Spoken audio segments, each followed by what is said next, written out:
Chaque matin, bien avant que les cris du marché ne résonnent, un homme installe ses paniers comme on dresse un autel discret à la fidélité. 4 d'entre eux débordent de légumes soigneusement choisis, tressés avec la patience des gens qui n'ont jamais couru.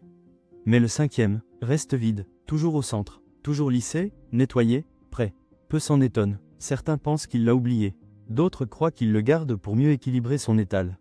Mais en réalité, ce panier est une offrande silencieuse à un client qui ne revient plus, un jeune homme à la voix calme, au regard sincère, qui un jour a disparu sans bruit, après avoir promis de revenir.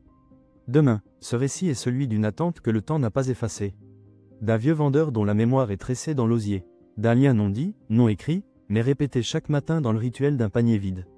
Car parfois, ce qui ne se remplit pas, contient le plus d'amour.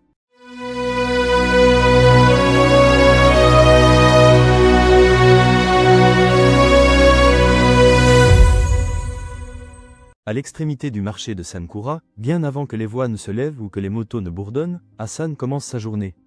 Il n'est pas jeune, ni vieux, mais son dos parle mieux que son âge, penché, habitué à porter, à soulever, à recommencer. Son petit étal est rudimentaire, 2 planches, 3 nattes pressées, et 5 paniers en rotin qu'il dispose toujours dans le même ordre. C'est une chorégraphie qu'il exécute avec soin, comme un rite quotidien. Bananes, ignames, aubergines, feuilles de bissap, et au centre, un panier vide. Ce dernier, il le tresse et retresse sans cesse, même s'il ne contient rien. Les vendeuses qui passent sourient doucement. Les jeunes ne s'y arrêtent jamais. Et pourtant, chaque jour, ce panier-là attend quelqu'un que personne ne connaît. Il y a 17 ans, un jeune homme venait tous les matins. Ismaël, grand, discret, toujours habillé avec soin malgré la poussière ambiante. Il achetait exactement ce que le panier contient aujourd'hui. Et toujours, il payait en arrondissant. Pour votre sourire, monsieur Hassan. Hassan ne parlait pas beaucoup. Mais il observait. Ismaël choisissait les légumes comme on choisit des lettres pour écrire une déclaration muette. Il humait les feuilles avec une tendresse presque rituelle. Puis, chaque matin, avant de partir, il disait « Gardez le panier pour demain ». Et demain, il revenait. Un matin, après plusieurs années de visites fidèles, Ismaël demanda à Hassan « Avez-vous déjà vu la mer ?» Hassan sourit, gêné. Jamais quitté la terre des marchés. Ismaël lui tendit une enveloppe. Une carte d'invitation. « Je veux que vous veniez. Je me marie samedi. Elle s'appelle Mariam. Elle rit comme les mangues en été. Venez. » Hassan ne répondit pas. Il garda la carte. Il la mit sous son matelas. Mais le samedi, il ne vint pas. Il avait peur de gêner, peur de déranger un monde trop propre pour ses mains rugueuses. Et le lundi suivant, Ismaël ne revint pas. Les premiers jours, Hassan attendit. Puis les premières semaines, les paniers restaient disposés, le central vide. Les gens demandèrent « Où est ton bon client ?»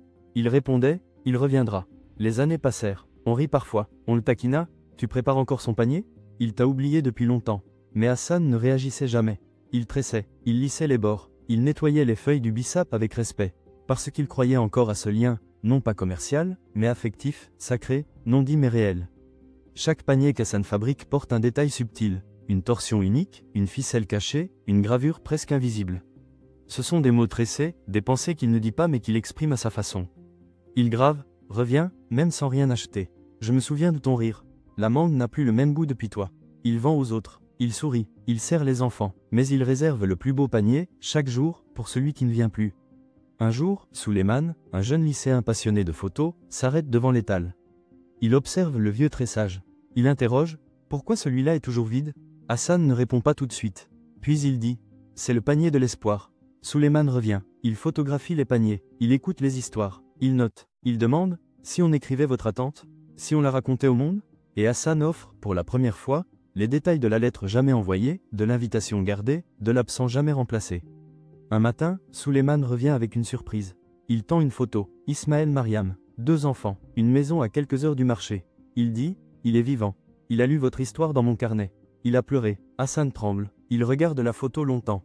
Il murmure « La mère. » Alors, il m'y aurait vraiment emmené.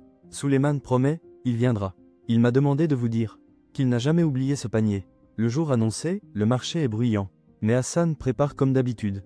Sauf que le panier central n'est plus vide. Il y a une petite fleur blanche, posée au centre. À midi, Ismaël arrive.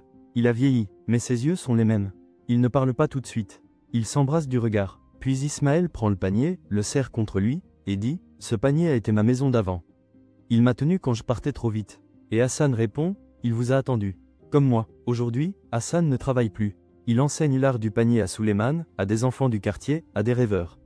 Il montre comment tordre l'osier pour y cacher un secret. Et parfois, il raconte. Ne sous-estimez jamais les objets qu'on prépare dans l'amour. Même si le client ne revient pas, l'amour reste. Le panier central est exposé dans un petit musée de mémoire artisanale. Une pancarte dit « Pour ceux qui attendent, pour ceux qui croient, pour ceux qui tressent des liens invisibles ».